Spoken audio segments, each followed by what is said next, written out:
ন মানে এইটো ন মানে গণাবিলাকে লৈ আহিব এটা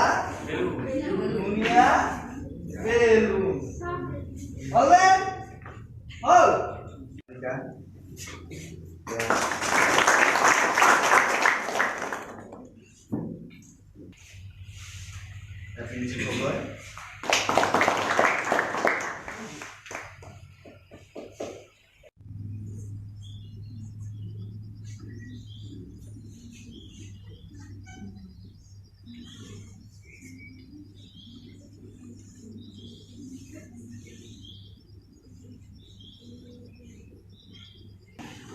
টাপা দি দিলে হ'ল এইটো এ হম নাই বাৰু হল এতিয়া প্ৰিন্সিপাল কি আঁকিব চোৱা মই কিন্তু ভয় লাগে কেতিয়াবা বুজিছানে নাই কি আঁকি দিয়ে ভয় লাগে মই নাজানো কিন্তু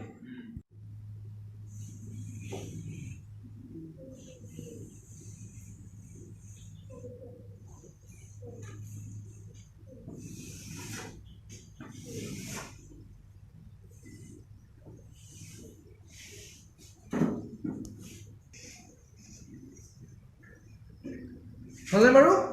আমি কি আঁকিলো মই ইয়াতে নিমটি হস্পিটেলৰ কৰ্মৰত মই ছাৰক পাইছিলোঁ এটা অনুষ্ঠানত যেতিয়া আকাশ সুবৰ্মন হৈ আছিল আকাশ সুবৰ্মনৰ ছিজন 1ত যেতিয়া আমাৰ অনুষ্ঠানটো হৈ যায় তেতিয়া ছাৰক মই লগ পাইছিলোঁ ছাৰে যেতিয়া মোক নাম্বাৰ দি থৈছিলে কিবা হেল্প লাগিলে মোক ফোন কৰিম ছাৰক তাৰপিছত মই আমাৰ ঘৰত চিন্তা কৰিলোঁ ছাৰে মই পঢ়িব আহোঁতে ছাৰে ক'লে কিবা এটা যদি কৰা আমাৰ ইয়াত হেল্প কৰিব পাৰিব ছাৰে মোক ক'লে যে তুমি ইয়াত হেল্পটো ডেস্কত ধৰিব লাগিব থেংক ইউ ছাৰ আমাৰ নিচিনা মানুহক কোনো চাকৰি দিব নিবিচাৰে ছাৰে মোক দিলে মই বহুত ধন্যবাদ ছাৰ আৰু আমাক কেতিয়াও অসম চৰকাৰে একো সুবিধা কৰা নাই কিছুমানে পইচাৰ কাৰণে বুলি হেৰি এইটো এতিয়ালৈকে কিছুমানক মোৰ ক্ষেত্ৰতে মোক পোৱা নাই এতিয়ালৈকে আচলতে কথাবোৰ মই ভাবিছিলোঁ নোৱাৰিম বুলি তাৰপিছত মোক বেছি মা দেউতা আৰু মোৰ ভণ্টি ফেব্ৰুৱাৰী তাহাঁতৰ পৰা মই উৎসাহ বেছি পালোঁ মোৰ ভণ্টি আৰু মাহঁতে সকলোৱে মোক ক'লে যে তই কিয় নোৱাৰিবি পাৰিবি খেলিবলৈ তেতিয়াৰ পৰা মই উৎসাহ পালোঁ তাৰপিছত মই প্ৰথম খেলিছিলোঁ গুৱাহাটীত খেলিছিলোঁ গ'ল্ড মেডেল লৈ গৈছোঁ কিক বক্সিঙত তাৰপিছত গৈছোঁ মই দিল্লীত যোৱাৰ পিছত খেলিবলৈ 17 নেশ্যনেল পেৰালিম্পিক এইবাৰ যাম মই 18 নেশ্যনেল পেৰালিম্পিক দিল্লীলৈ মোক মায়ে দেউতালোকে শিকালে শিকোৱাৰ পাছত মই নিজে নিজৰ কাম কৰিবৰ কাৰণে মই ভাবিছোঁ কিয় নোৱাৰিম মই নিজৰ কামটো পাৰিমে মোক মাও সাহস কৰিছে দিছে যে কিয় নোৱাৰিলোঁ এইটো পাৰিবি মোক মাও এই সাহস দিয়ে সেই সাহসৰ পৰাই মই পাৰিলোঁ এতিয়া কৰিবলৈ মই নিজে দেখিব পাৰিলোঁ বা কিবা কৰিবলৈ পাৰিলোঁ মই নিজে এতিয়া মই এইটোৱে মেছেজ দিব বিচাৰোঁ যে অসমৰ সকলোকে প্ৰতিবন্ধী মই এইটোৱে দিম যে মোৰ নিচিনাকৈ সকলোৱে সাহস গোটেই আগবাঢ়ি আহক আৰু আগবাঢ়ক ঘৰত সোমাই থাকিব নালাগে মই এইটোৱে বিচাৰোঁ আগবাঢ়ি আহক কিবা এটা হ'লে কিবা কৰিব পাৰিব নিশ্চয়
এতিয়া পাঠ্যক্ৰমতো তোমাৰ বিষয়ে আছে হয়। অনুভৱটো কেনেকুৱা হৈছে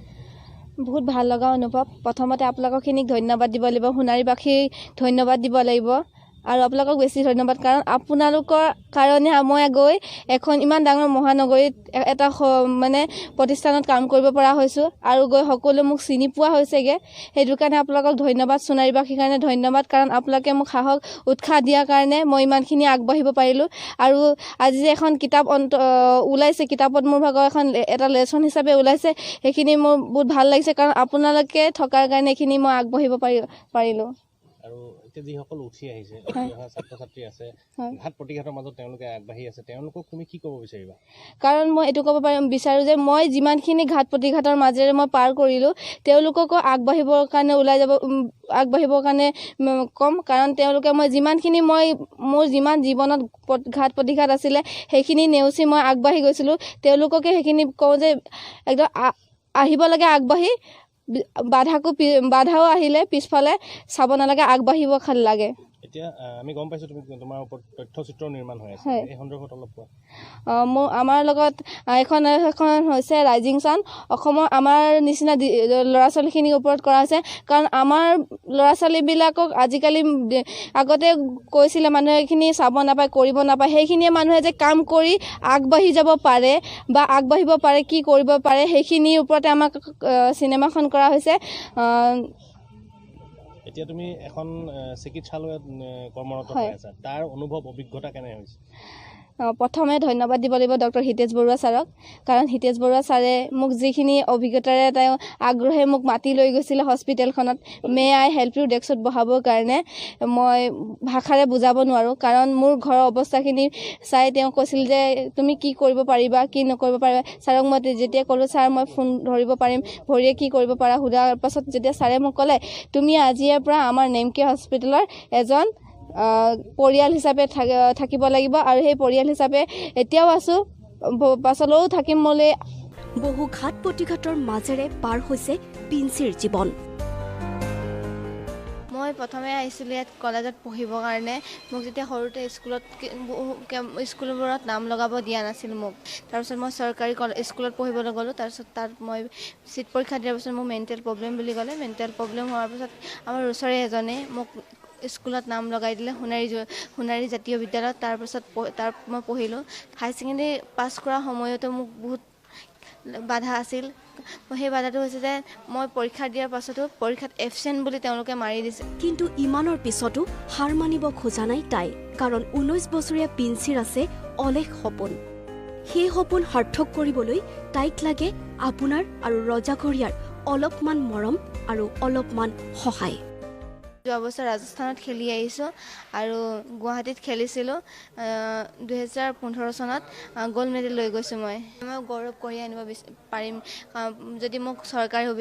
সুবিধা কৰি যদি লৈ যায় কেমেৰা পাৰ্চন পৱনৰ সৈতে কাকলি বৰাৰ ৰিপৰ্ট প্ৰতিদিন টাইম স্বাগতম জনাইছোঁ চেলিব্ৰিটিজ ইনচাইডাৰলৈ আৰু আজি 8 মাৰ্চ আজি নাৰী দিৱস আৰু নাৰী দিৱস উপলক্ষে আজি আমাৰ লগত আছে বিশেষ অতিথি প্ৰিন্সি গগৈ আৰু প্ৰিন্সি গগৈ স্বাগতম জনাইছোঁ আমাৰ চেনেলটোলৈ আৰু আজি আমি আছোঁ নেমকেয়াৰ হস্পিটেলত আৰু নেমকেয়াৰ হস্পিটেলৰ প্ৰিন্সি গগৈ এগৰাকী কৰ্মৰত তেওঁ তাতে কাম কৰি আছে আৰু প্ৰিন্সি গগৈক অসমৰ ৰাইজে ইতিমধ্যে জানে চিনি পায়ে আজি প্ৰিন্সি গগৈৰ পৰা আমি জানিব বিচাৰিছোঁ যে নাৰী দিৱস সন্দৰ্ভত তেওঁলোক কি চিন্তা কৰে আৰু বিভিন্ন ধৰণৰ কথা নাৰী দিৱস সন্দৰ্ভত আৰু দৰ্শকসকলক আৰু এটা কথা জনাই থওঁ যে প্ৰিন্সি গগৈয়ে কাম কৰাৰ লগতে তেওঁ পঢ়িও আছে গতিকে এইটো খুব ভাল খবৰ প্ৰিন্সি গগৈক অনাগত জীৱনৰ বাবে আমি শুভকামনা জনাইছোঁ আৰু প্ৰথম প্ৰশ্নটো হৈছে যে পঢ়া শুনা কৰি আছা চাকৰি কৰিছা লগতে আমাৰ মাহেকীয়া কিছুমান মহিলাৰ সমস্যা হয় ঘৰৰ দায়িত্ব ল'ব লাগে আৰু কাম গোটেইখিনি দায়িত্ব কেনেধৰণে পালন কৰি আহিছা মই ভালদৰে সুচাৰুৰূপে চলাই আছোঁ আৰু ঘৰত সকলো মানুহে প্ৰব্লেম থাকে সেই প্ৰব্লেম নেওচি যিখিনি কৰিব লাগে কাম দিনৰ দিনটো যিখিনি আমাৰ হস্পিটেলত কাম কৰিব লাগে সেইখিনি মই সুচাৰুৰূপে পালন কৰি আহিছোঁ আৰু মই কৰি যাম পাছলৈ এইখিনি লগতে পঢ়া শুনাও কৰি পঢ়া শুনা এখন আৰ্ট স্কুল আছে সকলোবোৰ কৰি আছোঁ কাম কৰি আছোঁ আৰু দৰ্শকসকলে জানিব বিচাৰিব যে প্ৰিন্সি গগৈ মেকআপ কৰে নে নাই বা বিউটি পাৰ্লাৰ প্ৰিন্সি গগৈ যায় নে নাই গতিকে নাৰী দিৱস উপলক্ষে আমি সেইটো কথা আমি জানিব বিচাৰিছোঁ প্ৰিন্সি মানে মানুহ মেকআপতে নহয়, মানুহৰ মনত সৌন্দৰ্য থাকে আৰু নাৰী হিচাপে সৌন্দৰ্যটো চবেই মানুহে মেকআপ কৰে। মেকআপ কৰিলে মানে সৌন্দৰ্যটো সেইটো নিবিচাৰে, কাৰণ মানুহৰ মনটো লাগিব, মানুহৰ মনটো লাগিব। সেই মনটো যদি সুস্থ হয় ভাল হয় নাৰীগৰাকী, তেতিয়াহে মানুহে মেকআপ কৰিলে যে সৌন্দৰ্য দেখা পাব। কাৰণ মই বিউটি পাৰ্লাৰলৈ নাযাওঁ, মই নিজে একদম ঘৰত মাহঁতি আছে, জাষ্ট মই এনেই আৰু। হয় হয়। আৰু প্ৰিন্সি গগৈৰ পৰা আমি শেষৰ প্ৰশ্নটো জানিব বিচাৰিম, শেষৰ উত্তৰটো যে নাৰী হিচাপে তুমি নিজকে কিমান বিশেষ অনুভৱ কৰা? বিশেষ বুলি অনুভৱ নকৰোঁ, কাৰণ নাৰী সদায় মই ভাবোঁ নাৰী হিচাপে মই থাকিব বিচাৰোঁ আৰু নাৰী মানুহক সন্মান কৰিব মানুহে শিকিব লাগিব। কাৰণ আজি ছোৱালী এজনীক কেইদিনমানৰ আগতে শুনিছোঁ কিবা বেয়া কাম, সেইটো কৰিব নালাগে। নাৰী সদায় মনত আছে তাই দুৰ্বাৰ হেঁপাহ কিবা এটা কৰি দেখুৱাৰ। আপোনাৰ মোৰ দৰে সহজ নহয় তাইৰ জীৱন, তথাপিও যেন জীৱন সংগ্ৰামত হাৰ মানিব নোখোজে 19 বছৰীয়া এইগৰাকী যুৱতীয়ে। নাম পিন্সি গগৈ। জন্মৰ পৰাই পিন্সিৰ নাই দুয়োখন হাত, কিন্তু পিন্সি থমকি ৰোৱা নাই। নিজৰ ভৰিৰে লিখা মেলা কৰে পিন্সিয়ে। যেনেদৰে ভাল ল'ৰা বা ছোৱালীজনীয়ে লিখি যায় 3 ঘণ্টাত বা 45 মিনিট সময়ত 2টা বা 3টা নোট, তেনেকৈ মই কলেজতো লিখিছিলোঁ, চেষ্টা কৰিছিলোঁ, পাৰোঁ নোৱাৰোঁ, তথাপিতো মোক কলেজৰ পৰা বহুতখিনি গুৰুত্ব দিছিল সেইখিনিৰ ওপৰত।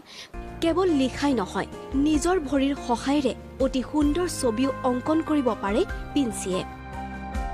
আৰু এই জীৱন সংগ্ৰামত পিন্সি মাতৃয়ে লৈ আহিছে বিশেষ ভূমিকা।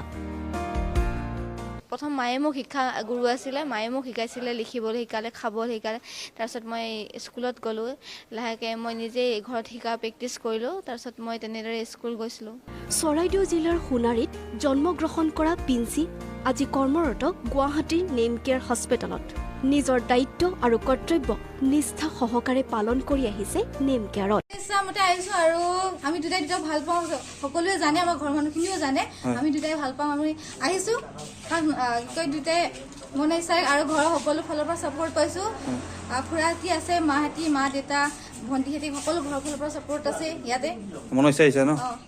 এইখিনি মেছেজ চাওক, তাই নিজৰ বক্তব্য দিছে।